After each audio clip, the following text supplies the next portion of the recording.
사도신경으로 우리의 신앙을 고백하겠습니다. 나는 전능하신 아버지 하나님 천지의 창조주를 믿습니다. 나는 그의 유일하신 아들 우리 주 예수 그리스도를 믿습니다.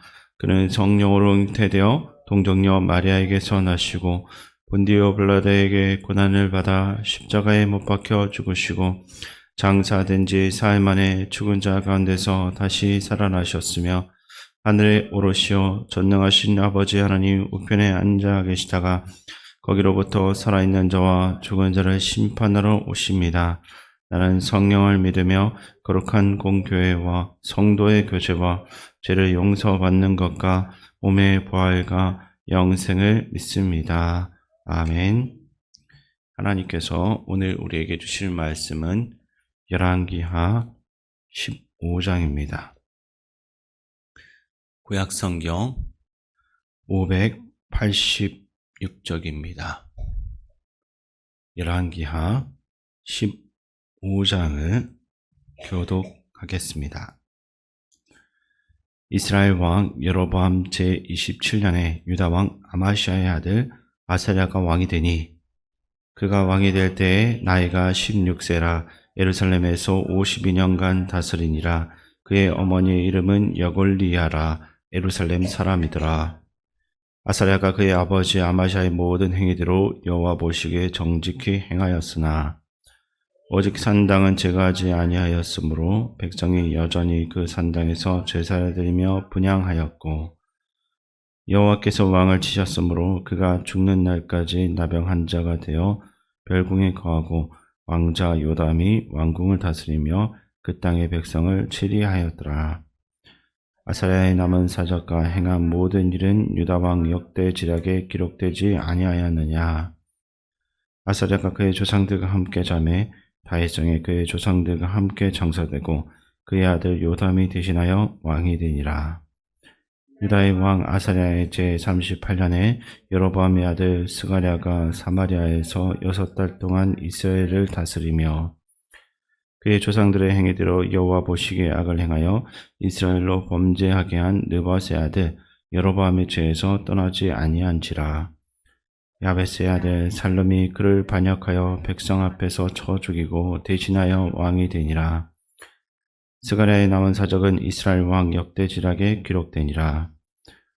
여호와께서 에호에게 말씀하여 이르시기를 내 자손이 4대 동안 이스라엘 왕이 있으리라 하신 그 말씀대로 과연 그렇게 되니라.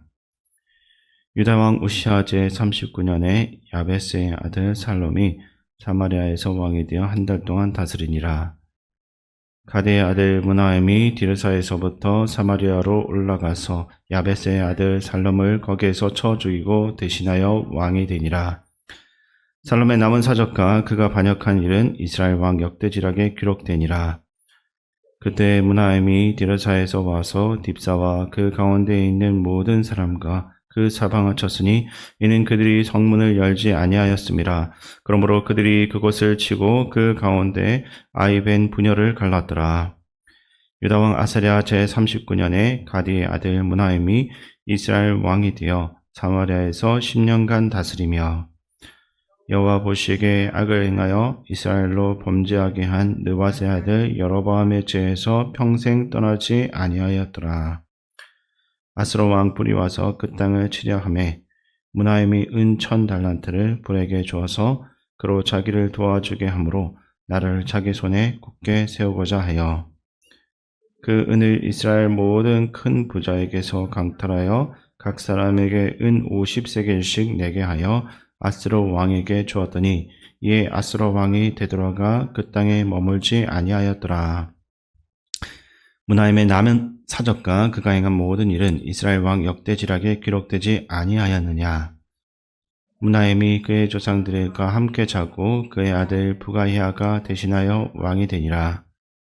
유다의 왕 아사랴 제50년에 무나엠의 아들 부가히아가 사마리아에서 이스라엘 왕이 되어 2년간 다스리며 여호와께서 보시기에 악을 행하여 이스라엘로 범죄하게 한 느밧의 아들 여로보암의 죄에서 떠나지 아니한지라.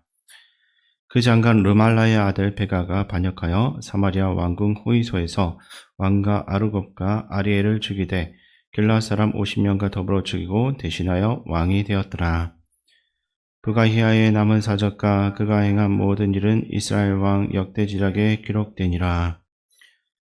유다의 왕 아사랴 제52년에 르말랴의 아들 베가가 이스라엘 왕이 되어 사마리아에서 20년간 다스리며 여호와께서 보시기에 악을 행하여 이스라엘로 범죄하게 한 느밧의 아들 여로보암의 죄에서 떠나지 아니하였더라.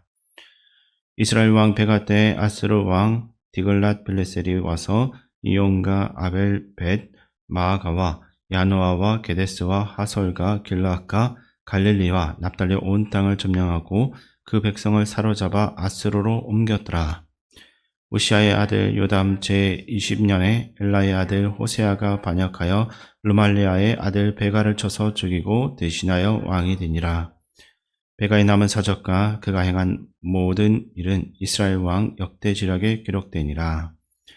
이스라엘 왕 르말리아의 아들 베가 제2년에 유다 왕 우시아의 아들 요담이 왕이 되니 나이가 25세라 예루살렘에서 16년간 다스리니라. 그의 어머니의 이름은 여루사라 사독의 딸이더라. 요담이 그의 아버지 우시아의 모든 행위대로 여호와께서 보시기에 정직히 행하였으나 오직 산당을 제거하지 아니하였으므로 백성이 여전히 그 산당에서 제사를 드리며 분향하였더라. 요담이 여호와의 성전의 윗문을 건축하니라. 요담의 남은 사적과 그가 행한 모든 일은 유다왕 역대지략에 기록되지 아니하였느냐. 그때 여호와께서 비로소 아람 왕 르신과 르말레아의 아들 베가를 보내어 유다를 치게 하셨더라.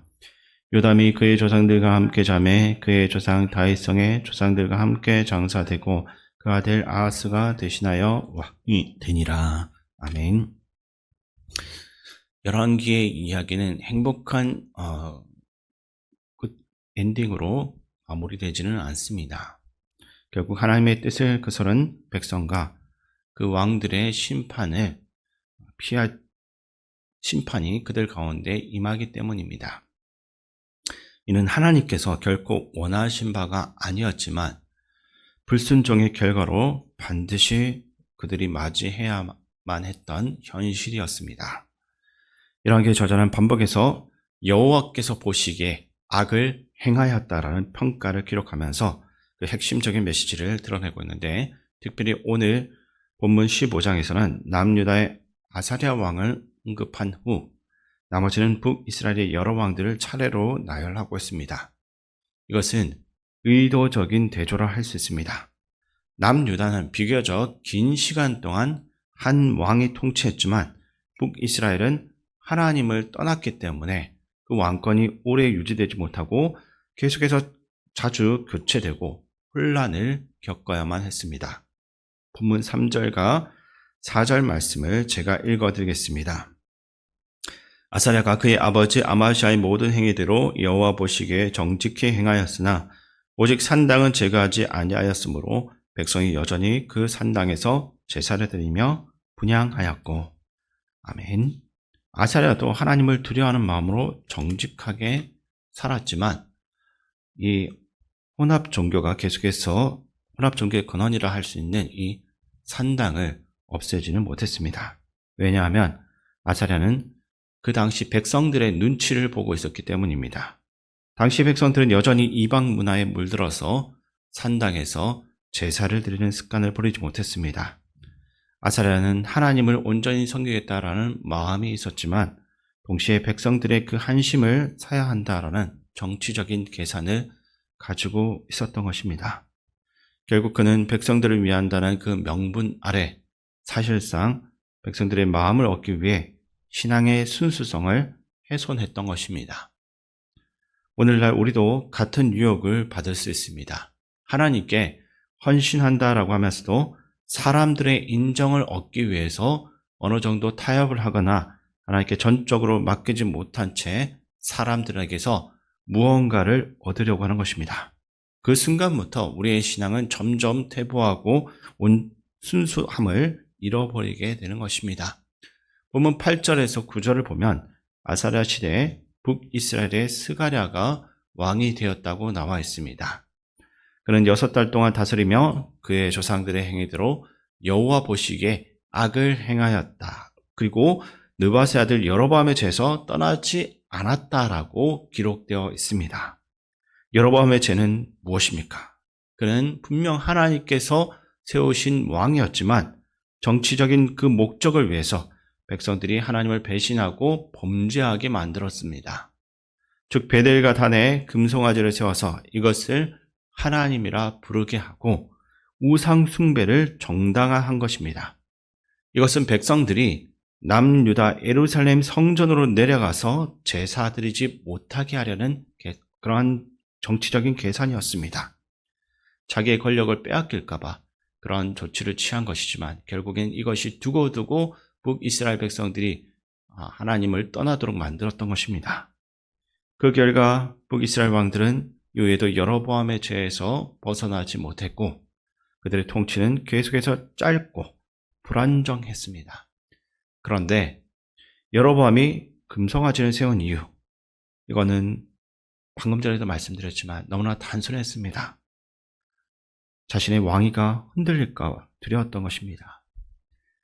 그래서 그는 베델과 단에 금송아지를 세우면서 예루살렘까지 갈 필요가 없다. 여기서 하나님께 예배하면 된다라고 하면서 이 우상 숭배를 계속해서 정당화했습니다. 결국 그 뿌리가 무엇이겠습니까? 이것 또한 백성들의 눈치를 본 것입니다. 백성들의 마음을 얻으려고 하다 보니까 이러한 큰 죄를 저지르는 것입니다. 그러나 그 작은 죄가 점점 커져 왕조가 쿠데타로 무너지고 또 그렇게 얻은 권력도 다시 무너지는 악순환을 겪게 된 것입니다. 그 결과 북이스라엘의 14번째 왕이었던 스가랴는 16개월 만에, 1년도 안 된 6개월 만에 왕위에서 쫓겨나게 됩니다. 15대 왕 살룸이 백성들 앞에서 그를 죽이고 대신해서 왕이 되긴 했지만 이는 곧 그 왕권의 권위가 땅에 떨어졌다라는 것을 보여주는 사건일 뿐입니다. 백성들이 더 이상 왕을 존중하지 않았기에 왕을 가볍게 여기고 이렇게 반역이 계속해서 일어난 것입니다. 그러나 왕을 해치우고 그 자리를 차지한 이 살룸 역시 한 달 만에 나답이라는 사람에게 살해당합니다. 나답은 단순히 충성을 다한 장수처럼 보였지만 실제로는 자신의 이익을 위해 또 다른 쿠데타를 일으킨 것입니다. 그는 잔인하게 성읍을 공격하고 임산부까지 해치는 무자비한 독재 정치로 악명을 남겼습니다. 성경은 이러한 반복되는 비극의 원인을 한마디로 요약하고 있는데 18절 말씀을 우리 함께 읽겠습니다. 여호와 보시기에 악을 행하여 이스라엘로 범죄하게 한 느밧의 아들 여로보암의 죄에서 평생 떠나지 아니하였더라. 아멘. 이후에 남는 자신의 이름이 이렇게 아름답게 남아야 되지만 이 여로보암은 얼마나 하나님 앞에서 큰 죄를 저질렀는지 두고두고 범죄와 그 악의 그 표본으로서 그 이름이 계속해서 언급이 되고 있습니다. 어쨌든 여로보암의 죄는 금송아지를 세운 것이지만 그 이면에는 백성들의 마음을 얻고자 하는 계산이 있었습니다. 언뜻 보면 백성을 사랑한 것처럼 보이긴 하지만 실제로는 백성을 도구로 삼아서 자신의 권력을 계속해서 유지하려고 한 것입니다. 우리 신앙의 본질은 오직 하나님을 사랑하고 이웃을 진실되게 사랑하는 데 있습니다. 그러나 진정한 사랑은 단순히 눈치만을 보면서 악을 묵인하거나 그 잘못까지 눈감아주는 방식은 아닙니다. 오히려 사랑은 사람을 존중하고 그 생명을 귀하게 여기며 결코 이용하는 대상으로 도구로 삼지 않는 것입니다. 우리가 하나님을 두려워하는 마음을 잃어버리면 사람을 사랑하는 이 방식도 왜곡될 수밖에 없습니다. 결국 사람의 눈치만 보며 이용하려고 들 뿐 참된 사랑을 실천하지 못하는 것입니다. 본문 19절에서 20절 말씀 제가 읽어드리겠습니다. 아스로 왕 불이 와서 그 땅을 치려하매 무나임이 은 1000달란트를 불에게 주어서 그로 자기를 도와주게 하므로 나라를 자기 손에 굳게 세우고자 하여 그 어느 이스라엘 모든 큰 부자에게서 강탈하여 각 사람에게 은 50세겔씩 내게 하여 아스로 왕에게 주었더니 이에 아스로 왕이 되돌아가 그 땅에 머물지 아니하였더라. 아멘. 생명을 무시하고 경시하던 그 땅에 결국 하나님의 심판이 임합니다. 아스로 왕 불이 침공을 하면서 이스라엘은 어떤 대책을 세웠습니까? 문하임은 은 1000달란트로 아스로 왕을 달래면서 돌려보냈습니다. 겉으로는 위기를 해결한 것처럼 보였지만 실상은 하나님 없이 자신들의 방법으로서 그 문제를 잠시 덮었을 뿐입니다. 어쨌든 이렇게 백성을 위하는 척하고 또 하나님을 위하는 척했지만 결국에는 실제로는 이러한 모습으로 변화되었던 것입니다. 우리는 참된 신앙의 모습을 가져야 될 것입니다. 오늘 하루도 하나님만을 경외하며 동시에 이웃을 존중하는 그러한 삶을 살아감으로써 하나님께서 진정 바라시는 신앙인의 그러한 모습으로 살아갈 수 있게 되기를 주님의 이름으로 축원드립니다. 사랑의 하나님 아버지, 사람의 눈치만을 보고 권력을 지키려고 했던 이들의 삶은 결국 우상 숭배와 생명을 경시하는 것으로 이어졌습니다. 저희가 그러한 길을 따르지 않고 오직 주님만 두려워하며 살아갈 수 있게 도와주시옵소서. 하나님을 경외하고 하나님을 사랑하는 것만큼 주변 사람을 존중하며 이웃을 도구로서 이용하지 않고 온전한 사랑으로 섬기게 하여 주시옵소서. 우리의 삶이 물질만을 의지하지 않고 생명을 귀히 여기며 주님의 뜻 안에서 참된 복을 누리게 하여 주시옵소서. 우리와 늘 함께 하시는 예수님의 이름으로 기도드립니다. 아멘. 주기도문으로 예배를 마치겠습니다.